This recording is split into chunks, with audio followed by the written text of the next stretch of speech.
Hello students, welcome back to our channel மாணவன் ஆசிரியர். இதோட நம்ம என்ன பார்க்க போகிறோம் அப்படின்னு பார்த்தீங்கன்னா, 8ஆம் வகுப்பு தமிழ் காலாண்டு பொதுத் தேர்வு செப்டம்பர் 2024க்கான கவர்மெண்ட்டோட அஃபிஷியல் ஒரிஜினல் கொஷின் பேப்பர் தான் பார்க்க போகிறோம். நமக்கு 8ஆம் வகுப்பு தமிழ் பொறுத்த வரைக்கும் ஒரு சில டிஸ்ட்ரிக்டில் 60 மார்க்கு, இன்னும் ஒரு சில டிஸ்ட்ரிக்டில் 100 மார்க்கு, மேக்ஸிமம் 100 மார்க்கில் தான் எக்ஸாம் கண்டக்ட் பண்ணுவாங்க. ஸோ இருந்தாலும் இந்த கொஷின் பேப்பரும் நல்லா படித்து வச்சுக்கோங்க. ஸோ இதான் பார்த்தீங்கன்னா 8ஆம் வகுப்பு தமிழ் காலாண்டு பொதுத் தேர்வு செப்டம்பர் 2024க்கான அஃபிஷியல் ஒரிஜினல் கொஷின் பேப்பர். மறக்காத வீடியோ ஃப்ரெண்ட்ஸுக்கு ஷேர் பண்ணிட்டு பாருங்கள், சேனலை சப்ஸ்கிரைப் பண்ணிட்டு பாருங்கள். இதில் இருக்கக்கூடிய குருவினா சிறுவினா நல்லா படிச்சுக்கோங்க. இதில் பார்த்தீங்கன்னா எவையேனும் 5 வினாக்களுக்கு விடையிலி. உலகம் எவற்றால் ஆனது? ஓவிய எழுத்து என்றால் என்ன? வினைமுற்று என்றால் என்ன? நெக்ஸ்ட்டு சான்றோருக்கு அழகாவது எது? அதேமாதிரி எவையேனும் 3 வினாக்கள் கொடுத்துருக்காங்க. தமிழ் மொழியினை வாழ்த்திய பாரதியார் கூறும் கருத்துக்களை எழுது. நோய்கள் பெருக காரணம் என்ன?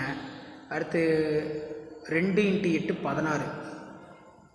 தமிழர்கள் மருத்துவத்தின் சிறப்புகளாக மருத்துவர் கூறும் செய்திகளை தொகுத்துள்ளது. வெட்டிக்கிளியும் சருகுமானும் கதை நல்லா படிச்சுக்கோங்க.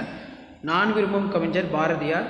முன்னுரை, பிறப்பு, இளமை, விடுதலை, வேட்கை.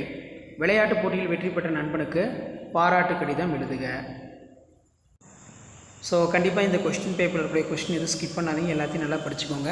ஸோ இதான் பார்த்தீங்கன்னா 8ஆம் வகுப்பு தமிழ் காலாண்டு பொதுத் தேர்வு செப்டம்பர் 2024க்கான கவர்மெண்ட்டோட official original question paper. Video informative இருந்தால் ஃப்ரெண்ட்ஸுக்கு ஷேர் பண்ணுங்கள். மாணவன் ஆசிரியர் யூடியூப் சேனல் சப்ஸ்கிரைப் பண்ணுங்கள். கீழே இருக்கக்கூடிய பெல் ஐக்கானை ப்ரெஸ் பண்ணி ஆன் வைங்க. அப்போ தான் நான் அப்லோட் பண்ணக்கூடிய வீடியோலாம் நோட்டிஃபிகேஷனில் ஷேர் ஆகும். தேங்க்யூ.